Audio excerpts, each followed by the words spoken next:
Please go ahead, sir. We are live now.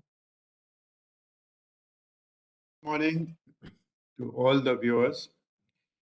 I would like to welcome everybody to this yet another program of Illness to Wellness, Mind and Body Wellness through Spirituality. What a wonderful topic today to talk about. Once Gautam Buddha said that just as a candle cannot burn without a fire, men cannot live without a spiritual life.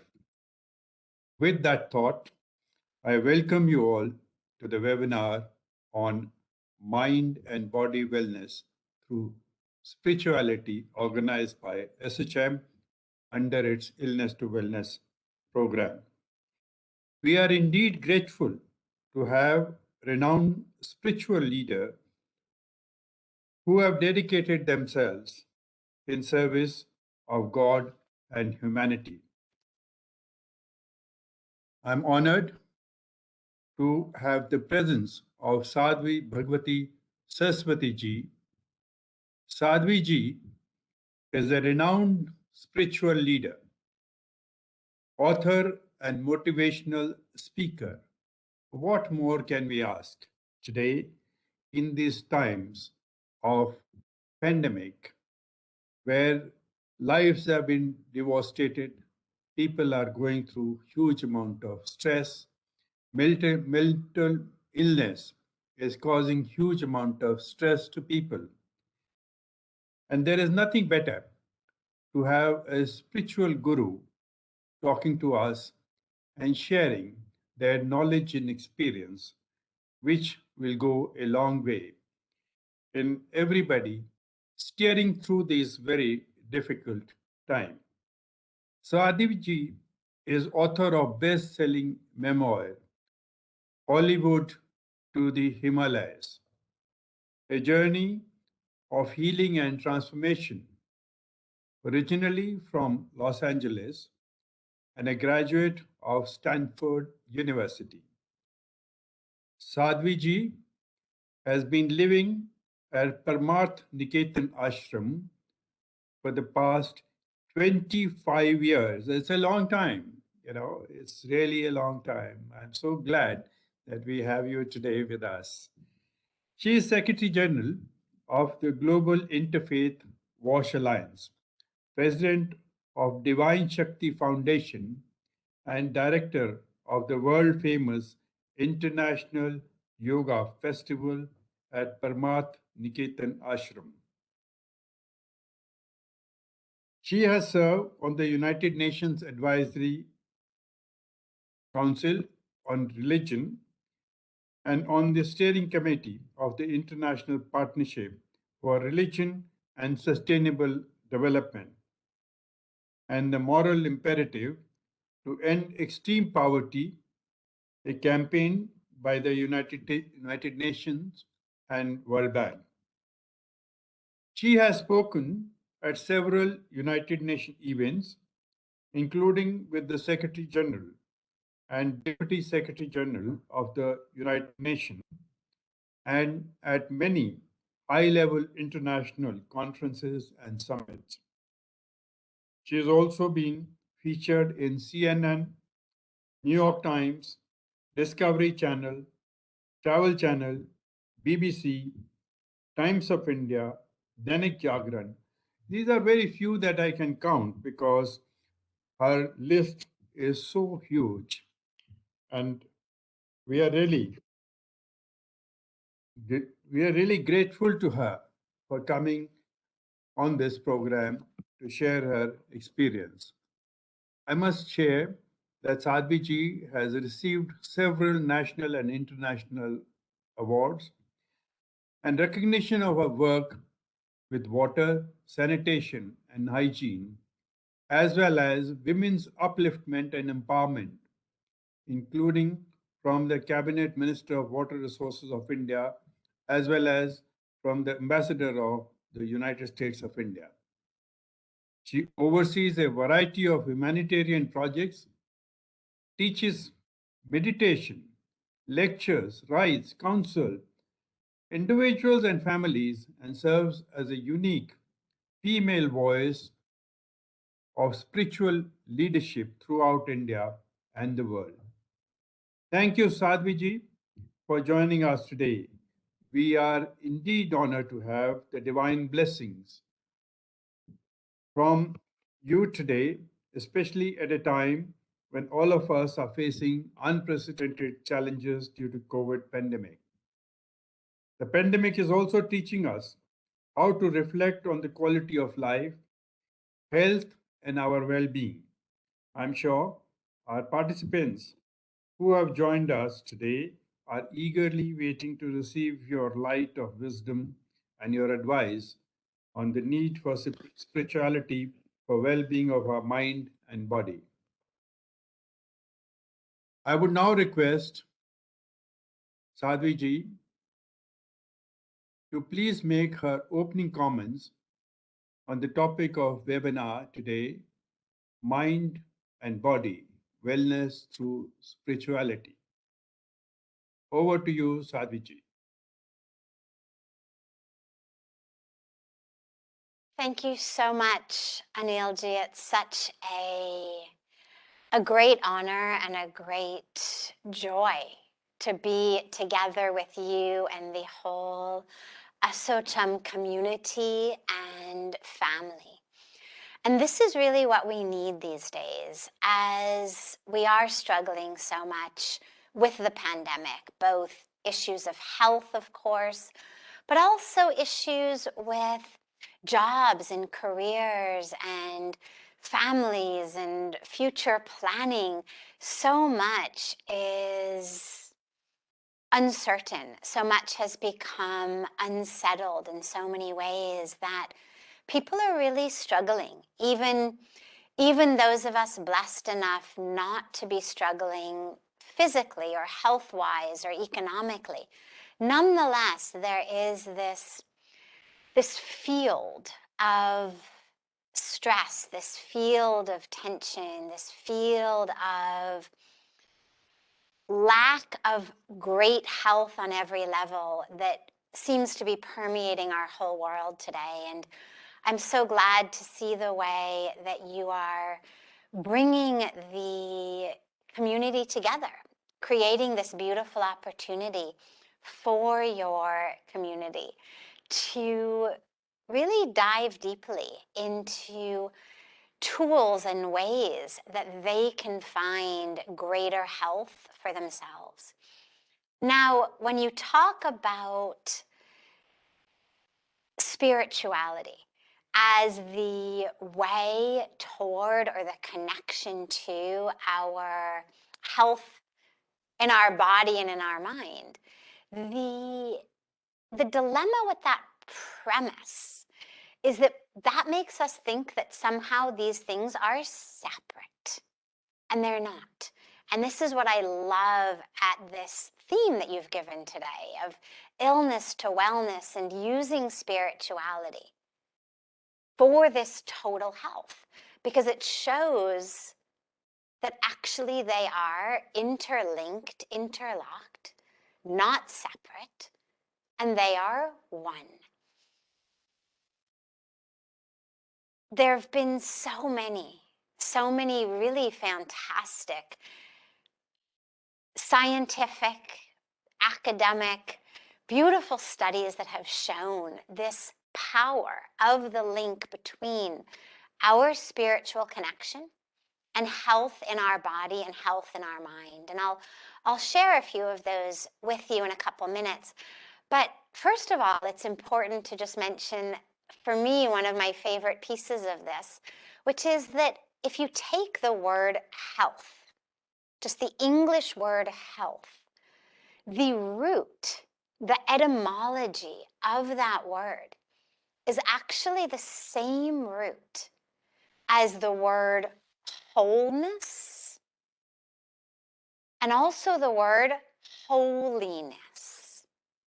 So even in the actual etymology of the word, the history, the root, the foundation of the word health is inseparable from wholeness and from holiness, meaning our spiritual connection. It's only very recent in what we think of as, modern medicine, that the physical body has become so cut off from the emotional, mental, psychological experience and the spiritual experience. But that's a great mistake of this modern medicine world. And of course, in our Indian tradition, in Ayurveda, in our systems of not just medicine, but systems of health, all of these components are critical. Ayurveda speaks about the mind, the spirit, because it knows that these are all connected to the body as well. And slowly, slowly, thankfully, the Western, modern, I keep putting it in quotes because even though it's recent, it's actually in many ways not nearly as holistic as that which we've had here for centuries. Slowly, slowly, this Western model of medicine is starting to realize that which our sages and saints and rishis and thinkers and philosophers have been saying for hundreds and hundreds of years, which is our spirit, our heart, our mind impacts not just our emotional well-being or our spiritual well-being, but it actually impacts our physical well-being. Now, I'll just give you a couple of some of my favorite examples of this by our modern science. So at Duke University, which is one of America's most prestigious scientific research-based institutes, they did a longitudinal study of health. And they looked at, over a period of, I think it was maybe 10 years, maybe 20 years, very, very long study. And they looked at everything about how people lived. What they ate, did they smoke, did they drink, their exercise habits, their relationships. And what they found after this very, very long study was that if you hold everything else constant, so if you hold all of the dietary choices, the smoking, the exercise, if you hold all of that constant, the one variable that created this massive impact was people's spiritual and religious practice. People who regularly attended a house of worship, a temple, a church, a synagogue, a gurdwara, a mosque, whatever their religion might be. But people who regularly attended their house of worship were 25% less likely to die of any cause during the course of this study. Now, this was a study that made the scientists really amazed. How is it that being spiritually connected, that regularly going to temple, to our houses of worship, how does that make us 25% less likely to die of any cause? It's not that the air in our temples is somehow purer or that, the prasad, that we're handing out multivitamins as prasad or anything. What it is that spiritual connection, that faith that actually drives people to go to their houses of worship is such a powerful factor in the whole working of our bodies that it actually makes us not only feel better, not only more vibrant and energetic and joyful, but actually physically stronger, more robust, healthier. Dartmouth University, another very famous medical as well as research-based university in America, did a study where people came to their hospital after their first heart attack. And upon intake, they asked all of the patients, in addition to their normal intake questions, they asked one question: how spiritual or religious are you? And there were three options. Number one, not at all. Number two, somewhat. And number three, very. And what they found was that 6 months later, people who had said they were not spiritual or religious at all, about 11% of them had died from a second fatal heart attack. And that statistic is pretty standard. Most people, about 6 months after a first heart attack, that 11% is standard of how many will have a second fatal heart attack. But now you look at those who said they were very spiritual, very religious. Guess what percent of them had suffered a second fatal heart attack? Now I know that since we're online, not in person, I can't look around and see you with your arms up and you can't shout in the middle. So I'll just tell you the answer. It was 0. 0 people who had identified as very spiritual suffered that second heart attack. Now, this is only 2 studies, and there's so many more, but I'll stop right here with those 2. It helps us realize that that which is happening in our hearts, in our minds, through that spiritual connection is not only providing us spiritual immunity, but it's actually providing us physical health and immunity as well. And the other part of this that is so powerful and a huge role from the spiritual to the physical is stress. Ask any doctor what the core cause of the vast majority of illnesses that we suffer from is. And it's stress. 100 years ago, people were dying of diseases from rodents, from rats, from bad water, from mosquitoes. And of course, we still have some of that today. But as we eradicate the diseases from bad water, from mosquitoes, from rodents, interestingly, people are still getting sick and dying, but just from different things. So as rates of diarrhea, cholera, malaria, these sorts of things are going significantly down. Rates of illnesses that are caused by our system being out of alignment. Heart disease, cancer, autoimmune diseases, so many diseases that are affecting us today are diseases that are correlated with a system, a mind, body, spirit system that isn't in full alignment. And stress is the core piece there. Stress literally creates not only stress in our mind and suffering in our mind, but it actually is the greatest cause of so much that we suffer from, whether it's heart disease, whether it's so many other illnesses.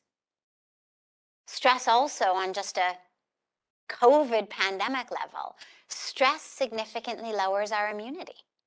And so if you're in a room full of people and one person has COVID and they sneeze or they cough, if you're stressed out and you're miserable, you are actually more likely to contract that disease than someone who isn't.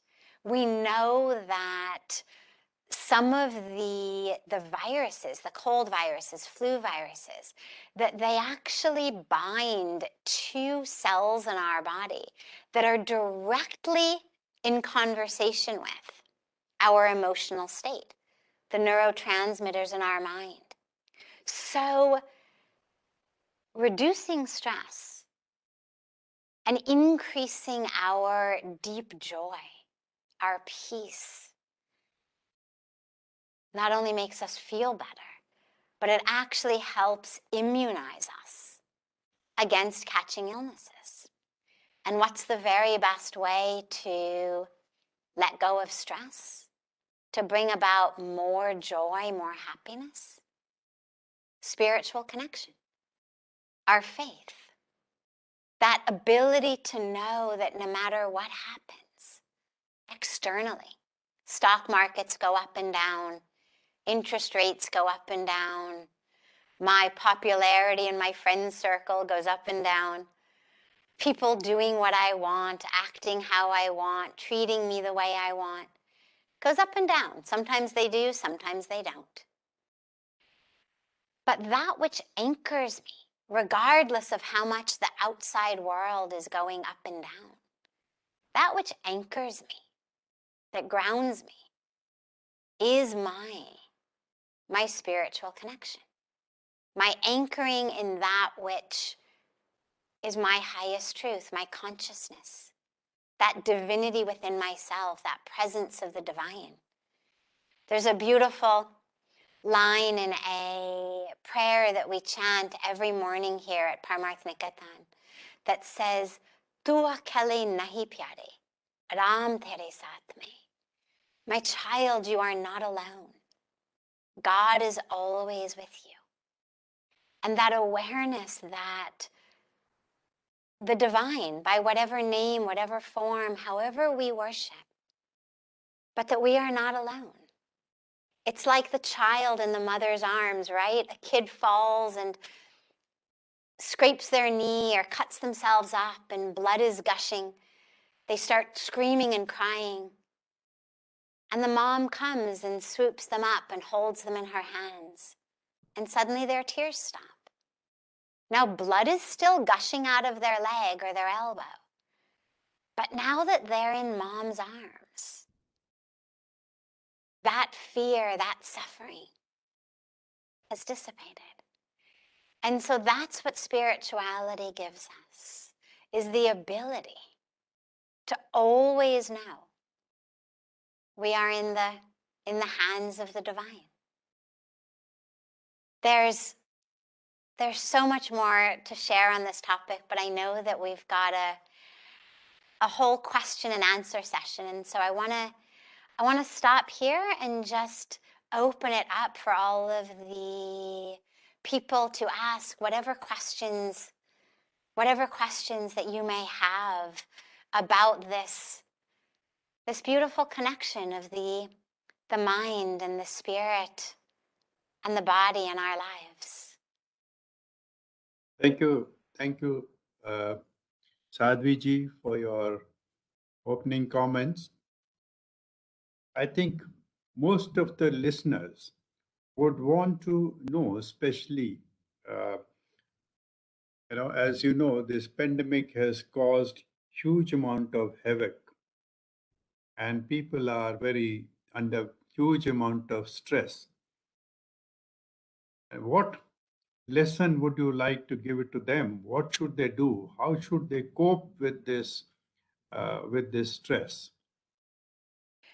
Great. Well, first of all, the pandemic has actually taught us so many lessons. It has taught us lessons about our environment. You know, when the lockdown happened and we all went inside, in a matter of just a few weeks, suddenly Mother Earth started healing. The air was so clean, the water was so clean. Here we had elephants literally coming and bathing in Ganga at Har Ki Pauri Ghat because it was empty. All of the wildlife started coming back because everything was clean. Everything was clear. The carbon emissions were down. Everything was healing in the earth. And so that was a very powerful lesson, that the moment we get locked up inside, Mother Earth heals. And that for us to really keep our physical health strong, we have to keep Mother Earth healthy. You know, we are not separate. The air that we breathe, the water that we drink, the food that we eat, those are the primary components of our physical health. And if our air is polluted, if our water is polluted, if our fruits and vegetables and anaj are grown in soil that is full of chemicals, fertilizers, pesticides, we're going to be sick. When our environment is toxic, we're going to be sick. There's no way to be physically strong and healthy unless our air and our water and our soil are clean. So for me, that was the very first really powerful lesson was, wow, we are the problem. The minute that Mother Earth locks us inside, she heals. And that's a lesson that I really hope that we all take away from the pandemic, even now that lockdowns are over, that in order for us to stay healthy, we have to keep Mother Earth healthy. But then in terms of our own emotional state, it's been really interesting because the thing that has caused so much stress to people, those of us who are blessed enough to be able to keep ourselves physically healthy, to know that there isn't, a great economic threat to us in terms of where the next meal is going to come from or the roof over our head. The stress that people experience comes from uncertainty. People are feeling like, I don't know what's going to happen. Mere ko kya hoga? Mera bachon ko kya hoga? Meri career ko kya hoga? And this uncertainty is creating stress.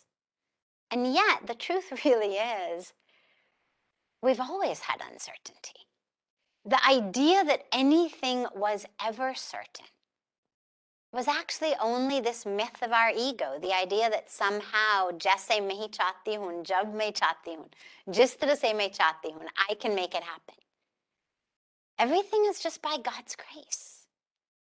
And so the pandemic has really shown us, it hasn't created uncertainty, but it has shown us actually how fragile we are and how we are not the ones in charge, but actually that there but for the grace of God. Are we healthy? Are we able to move through our lives the way that we want to? And so as we realize that, it gives us a very deep spiritual experience. And what I hope that everyone takes from this is the awareness that nothing is certain. Lockdown ho ya lockdown nahi. Nothing is certain. Not your health, not your job, not your children, not your future. Nothing is certain. This is the teaching of the world, the great spiritual truth. We don't know when illness will come, when death will come, when fire will come, when earthquake will come, when disaster will come. What we do know is that when they come, we can be anchored and grounded in peace, in joy in ourselves that isn't dependent upon how much money I'm making in my job, that isn't dependent upon anything in the outer world in order to keep me happy. The pandemic has sent us in our rooms, in our homes, but also in our own internal lives for that assurance, for that connection, for that stability, for that peace. And that's the place that our sages and saints have been telling us to go for thousands of years. Don't hook yourself. Don't hook your peace, your joy in what's happening outside. Hook it in internally.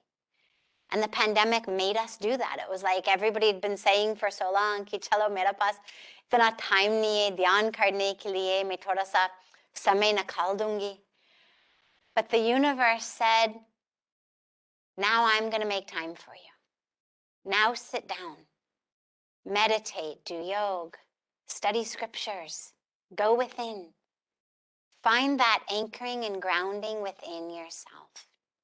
And that's the only way to manage this stress and uncertainty, is to realize this may be our last wave, Omicron.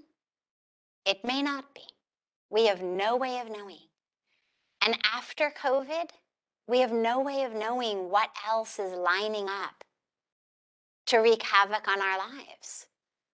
Some other virus, some super bug, climate change, lack of water, who knows?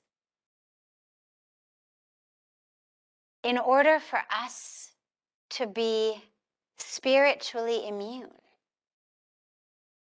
that spiritual immune system within ourselves needs to be strengthened, which is by recognizing that my world is not how people are treating me, what they're saying, what they're doing, what my income is, what parties I'm going to, whether the wedding is able to happen or not happen.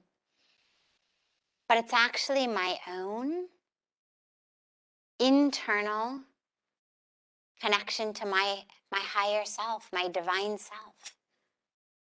And that's what the pandemic has given us so beautifully. Thank you. We all know that we should lead a very happy life, very healthy life.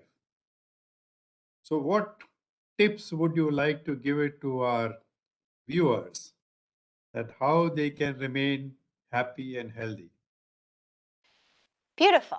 So let's start with healthy, and then we'll move to happy. Let's start with the physical body, and then we'll get more and more subtle. So for the physical body, it actually is not rocket science to keep our physical bodies healthy. As long as we stay in alignment with our nature, meaning get enough sleep. Get sleep at the right time. आजकल क्या problem है कि when we are supposed to be awake, we are sleeping. When we are supposed to be sleeping, we're awake. And so everything gets off. When we're supposed to be not eating, we're eating. When we're supposed to be eating, we're sleeping. So all of our systems have gotten out of balance. So the first and best way to be physically healthy is actually just to have a timetable that has you up early in the morning, around sunrise, ideally a little bit before that if possible, that has you eating the majority of your food before sunset, not these 10 o'clock at night dinners and then 2 o'clock at night bedtime. Living in alignment with the sun, with Mother Nature. You know, the birds are amazing. Here in Puja Swamiji's garden, we have so many birds that come, and he loves to feed the birds, and every day he puts out food for them. And it's so interesting because once the sun goes down, no bird will come and eat. It doesn't matter how much yummy food we've put out there for them. No one will come and eat. They know, ye khane ka time nahi hai. So if we just could have the intelligence of the birds to know kab utna, kab khana, kab sona, the vast majority of our physical issues would actually be much better. So timetable, getting enough sleep, drinking water. Most people are really dehydrated, and it seems like a tiny thing, but it turns out that so many of our physical illnesses are actually caused, especially as we age, by dehydration. So drinking enough water, but drinking water also in the right way. Should never be cold water, always at least room temperature or a little warmer, not with meals, separate from meals. Eating healthy food, obviously being a vegetarian, but also eating food that is fresh, food that is healthy, food that is simple, food that is organic. Feeding and nourishing our bodies and our minds with sattvic energy, not just temporarily pleasing our taste buds. If we can actually eat for the health of our being, rather than for the clamoring of our taste buds that are like, chocolate, pakoras, samosas, pickles, that it's happy for 2 minutes. And then the stomach and the body is unhappy for hours. Rather than that, we should eat to live rather than living to eat. Exercise. Making sure that we should exercise every day, doing yoga, going for walks, playing tennis, running, swimming, whatever people like to do. But doing something that gets the body moving, getting us up off of the couches, away from the TVs. When you get together with friends, instead of ki chalo, बैठ के chai piyenge, pakora khayenge, gup marenge, instead of that, go for a walk together. Meet and take a long walk. Do something that's actually beneficial for your body and your mind, as well as your friendship and connection. Then moving to the mind. Most of us feel like we are slaves of our mind. Chala मैं करूं क्या? मेरा मन तो बस वैसे है. मैं कुछ कर नहीं सकती हूं. This is the way that people talk. We don't realize that the mind, the brain, is actually supposed to be in our control just as much as the rest of our body. My favorite example about this is if I'm talking to you right now and suddenly, baat karte, my arms start doing like this. And you say to me, what's going on? And I say, oh, well, don't worry. These are just my crazy arms. They go like that. You would think, okay, there's something really, really wrong with her. She should have her arms under her control. And if I say, wo to koi control nahi hai, they go according to their own mind, you would think Sadhviji really should get herself some help, because arms are just not supposed to go according to their own mind. Or if my legs, if suddenly I started bouncing up and down, and I said, oh yeah, don't worry, those are just my crazy legs, you would think she really needs some help. Because we understand that our arms and our legs should be in our control. But our minds, how many of us say things like, yeah, bas, mera man pata nahi ki main karun kya uske saath? As though somehow it was being run by something other than me. Or how many times we say something and then we say, wo mera matlab nahi tha, jo main kehna cha rahi thi was something else. And you think, well then, who was speaking? If that wasn't me, right? We always say it, oh, that wasn't me.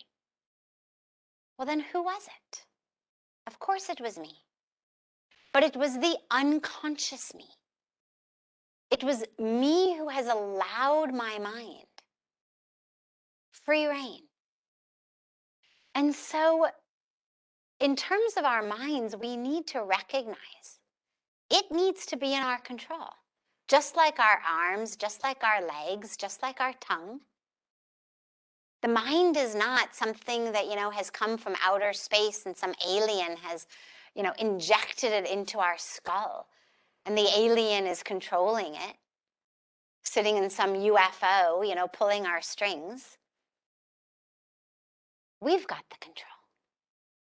And we need to grab that control and to actually choose. Choose our thoughts. I always say thoughts are vehicles. They're tickets to vehicles about where we're going to go. Imagine that your friend says to you, guess what? Guess what? I've got us 2 first-class tickets on the most beautiful plane, brand new plane. What are you going to ask them? Kahan ja rahe? Where to? And if the friend says, oh, I don't know, dekhte, you're not going to go. You want to know, where are you going? If somebody says, get in my car, you're going to say, where are you going? And if you know that that plane or that car is going somewhere you don't want to go, it doesn't matter how comfortable it might be. It doesn't matter how good the entertainment or the food might be. You're not going to sit because you know कि मुझे वहाँ नहीं जाना. I don't want to go there.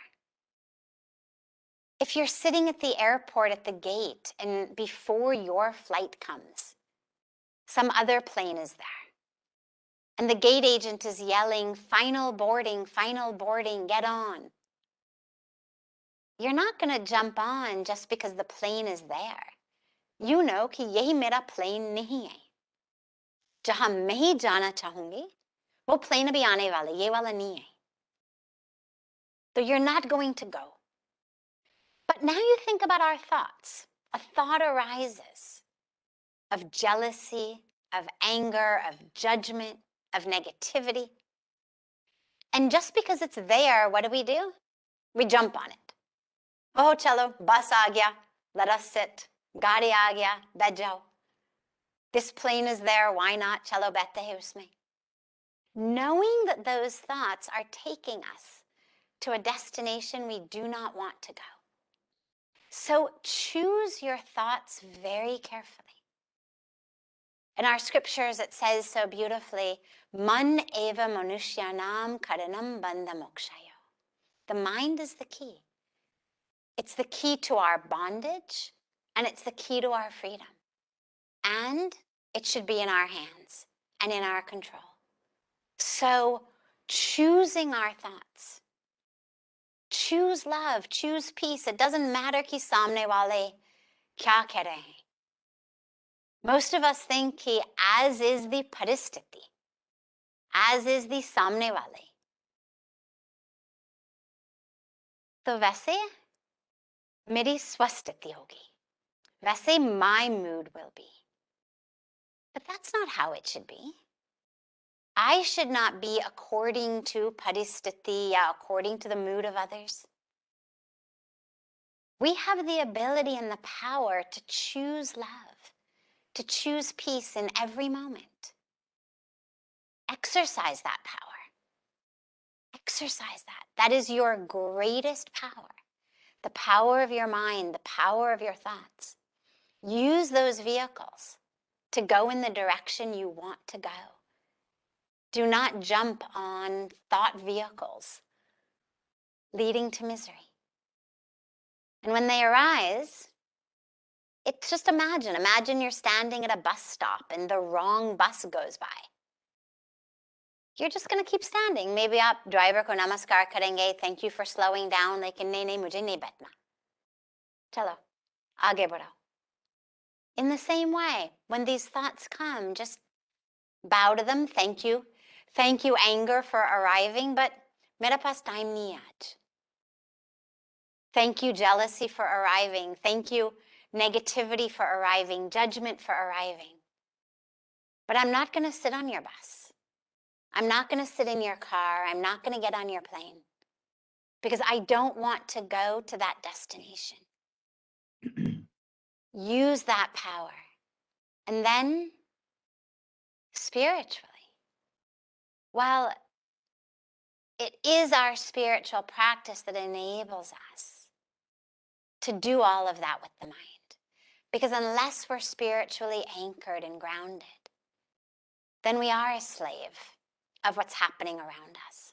So spiritually, the most important thing to remember really is what Bhagwan Krishna gives us in the Bhagavad Gita, that we are not this body. We are not its size, its shape, its color, its profession, its bank account, its roles, its relationships, its popularity, its name, its fame. We're none of those things. But we lose our whole lives in being stressed about those things. Instead of that, focus on really knowing who you are as soul, as spirit. We say aham brahmasmi. We say soham. These are not just mool mantras. These are actually the truth of how we are supposed to live. And when we really know that, then no uncertainty, whether it's pandemic, whether it's anything, nothing will be able to steal our inner grounding, our inner anchoring, our inner peace and love. Because we'll be anchored in that which, as Bhagavan Krishna says, is never born, never dies, is eternal. Thank you. Thank you very much, Sadhviji. You know, there is another very important aspect that our people who joined us would want to listen to you. We are today working from home. There is a paradigm shift. People used to have their private times. Husband left for office. Wife had her own time when he was away. He had his own time. Now, when you're all change this paradigm, this has also created new challenges. Yes. So, what advice would you like to give it to people? How you should deal with this current new normal? Yes, it's absolutely a challenge. It's especially a challenge for people living in smaller homes. It's especially a challenge for people where both husband and wife are working from home, where the children are doing school from home. But that need for my quiet time, that's still there, and that should still be respected and honored. It's not going to just be as natural or automatic, but we still need to take it. And that's where, as a family, it's important to not just allow ourselves to be swept up in the waves of the pandemic, but to really be very purposeful. To sit down as a family, to chalk out, okay, first of all, what are the working hours? What are the things that we all actually need to get done in the day? How can we make sure that we can each do those things without being interrupted or thwarted or troubled by the others? So the husband can work, the wife can do her work, the kids can do their work, so that everyone has the ability to do that. But then also, in terms of our connection with our friends, having the time, the space to, whether it's on Zoom, whether it's on FaceTime, whether it's on the phone, whether it's going out for a walk, to still be able to have those connections with others outside of the house. And of course, most importantly, for everyone to have their spiritual time. The best is if you can do it together, where physically you're together, but of course, everyone is internal in their own spiritual world. So have a morning meditation time. Doesn't matter if other people are sitting around you, you are in your world. Have the family sit for meditation together. Have the family do yoga together. Have evening prayers together. Gather together in the evening when everyone's done. 4 prayers, 4 arti. Read passages from the scriptures together. Because you're not going to have so much actual space and time away from each other. So how to use the time that you are together in ways that are enriching and deep. And then also ensure that each of you does have some time, some space alone each day. Even if it's just, a corner that you hang a curtain from and you stick in some, earplugs while you sit in a corner uninterrupted. Even if it's a closet that you empty out and you turn the closet into a little quiet room, breathing room, prayer room. Obviously, if you've got the space in the house to have a prayer room, to have a mandir in the home, nothing like it.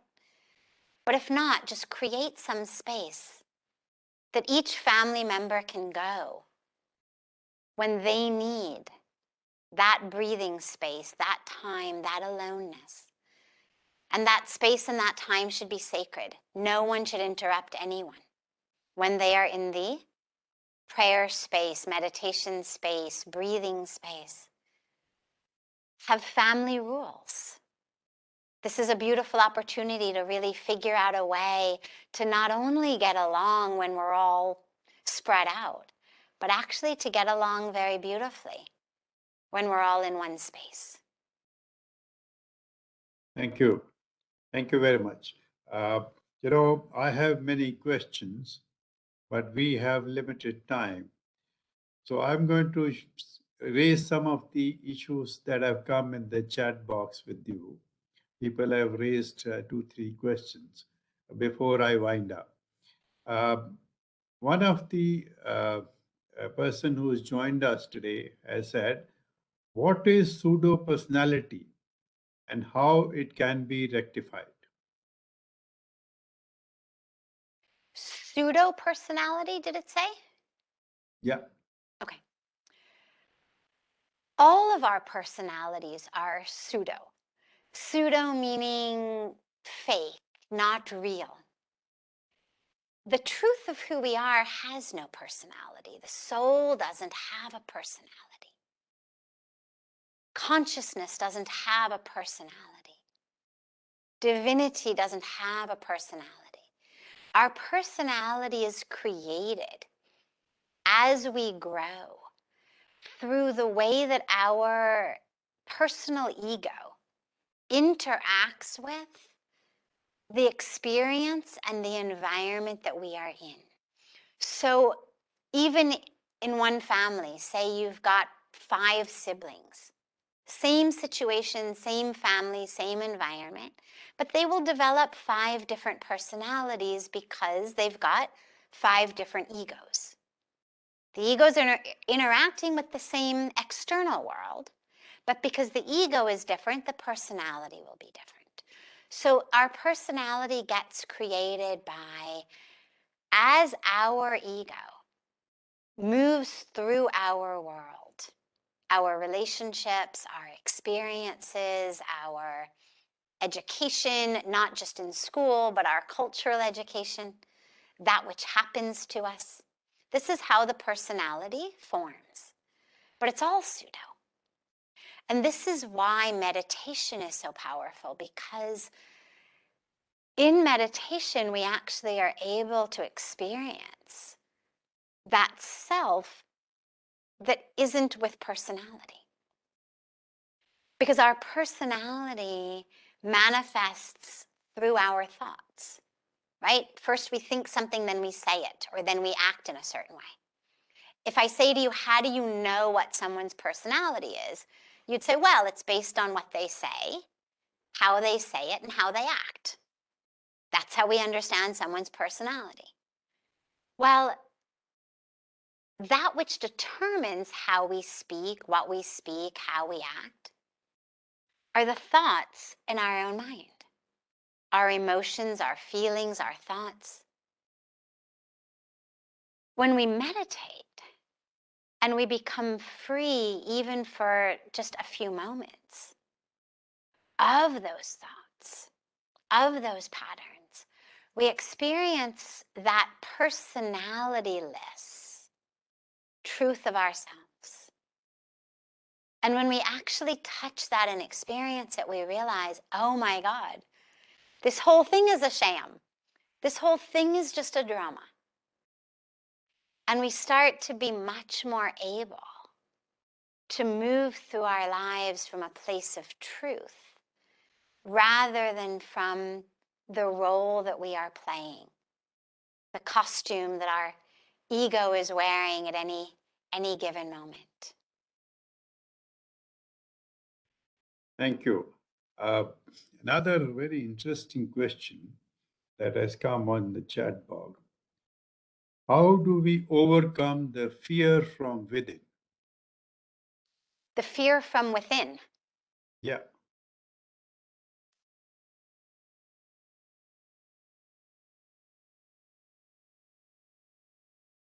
So fear is really interesting. This was actually the very first question that I ever asked Pujya Swamiji 25 years ago was, how do I get rid of fear? And he said to me, you fear because you don't trust. And that made perfect sense. Obviously, if we trust, we don't fear. We fear where there isn't trust. Whether it's lack of trust in the universe, in God, in ourselves, whatever it may be. Where there's trust, there isn't fear. Where there's fear, there isn't trust. And he taught me how to let go of that story in me, my experiences, that had led to me not trusting. And on a broad level for everyone, that's what generates and creates our fear, is that we've got some reason to believe that we can't trust, that the universe isn't trustworthy, God isn't trustworthy, or our loved ones aren't trustworthy, or we're not trustworthy, we're not smart enough or capable enough. And so we fear. Kya hoga? The antidote to fear is faith. Because when I have faith, then I don't fear. Then it's like the children in mother's arms. I remember when I was very, very young, maybe 2 or 3, I was with my mother at a gas station, and she was filling up the car with gas. And this was in Los Angeles. And suddenly we heard gunshots.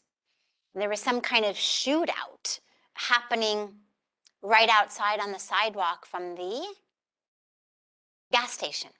And she immediately grabbed me in her arms, and we ran toward the building of the gas station. And it's so interesting because I had no fear, none, zero. Like, everybody was afraid. I heard the shots. But because I was in my mom's arms, there was no fear at all. Like, guns, okay, well, I'm in my mother's arms, everything's going to be fine. That faith is the only antidote to fear. But what's important to remember is that there's no scripture, there's no mantra, there's no teaching by God anywhere in which God says, have faith in me, come to me, surrender to me, and I promise that you'll never get sick or die, that no one you love will get sick or die. I promise you'll never get fired from your job. I promise you'll never get divorced. I promise your children will always get into the best universities and get the best jobs. God never promises us that. There's no assurance at all that what we want will happen. But the assurance that we're given is, whatever happens, you are with me, right? It's like that beautiful story of footprints, of the man who wakes up in the night from this dream and he calls out to God. He says, God, I had this horrible dream. I dreamt that I was looking out over my whole life, as footprints in the sand on the beach. And throughout my life, there were always two sets of footprints, yours and mine. Yours, God, mine. Together you walked with me. But God, I saw that in the times of my life when I was suffering the most, when I really, really needed you the most, it was those times that you abandoned me. It was those times there was only one set of footprints in the sand. God, how could you leave me in those times that I needed you the most? And God says to the man, my dear child, there was one set of footprints because it was those times that I carried you. And that faith, that's the only antidote to fear. It's to realize that we have no control over the outer world. People will get sick and die. We eventually will get sick and die. Stock market will go up and down. Natural disasters will happen. The nature of nature is unpredictable. And if we try to assuage our fears by micromanaging our world, all we do is create stress. And so the only solution is to actually have faith in the divine and to know that whatever happens, we're being carried, we're being held in the arms of the divine.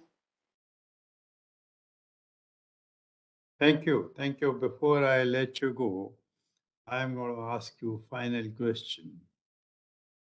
What is the lesson you would like to leave with all the listeners today?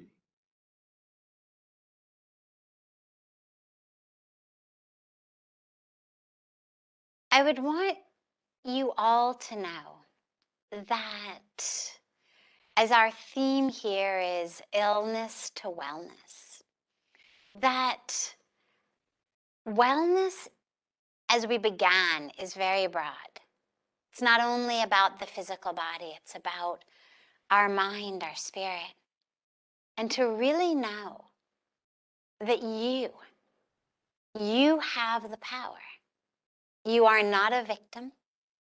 You are not a slave. It doesn't matter what has happened to you. It doesn't matter what you may have done. It doesn't matter what situation you may find yourself in, what your circumstances may be. In any circumstance, in every circumstance, we have the power in our minds to choose love, to choose peace, to choose freedom. Use that power. Grab that power. Stop feeling like a victim of your circumstances. Stop blaming family members, neighbors, community members, stock markets, interest rates. Stop blaming outside. Start realizing it's up to me. I'll end with one of my favorite stories. It's actually kind of a joke, is of the man who goes to the doctor and he says to the doctor, "Doctor, there is something very wrong with me. Whatever I touch, it hurts. When I touch my head, it hurts. I touch my stomach, it hurts. I touch my back, it hurts." So the doctor is very surprised. How is it that this man's entire body hurts? And so he does every test and scan. And he then calls the man in and he says, "Well, the good news is there is nothing wrong with your head or your back or your stomach or your knees. But the bad news is your finger is broken. And since your finger is broken, naturally, whatever you touch, it hurts. But it hurts not because the problem is outside in the body, but because the problem is this broken connection of the bones in your finger." And I love that story joke because sadly, that's how most of us live our lives. We move through the world feeling like the problems are outside. Our family members, our in-laws, our employees, our employers, our physical body, our whatever. When actually the problem is that internal broken connection with source, with divinity, with spirit, with love. And so rather than trying to fix things that are not actually broken in the outer world, just reconnect yourself. And when you are reconnected, then yeah, things will keep going up and down in the world. Like when the guy gets his finger fixed, it doesn't mean he'll never have a stomach ache or a headache. But touching a stomach that hurts with a finger that isn't broken hurts a lot less than touching a stomach with a finger that is broken. And as we move through the world, if we can do it with a connection that is intact, our lives will stop hurting.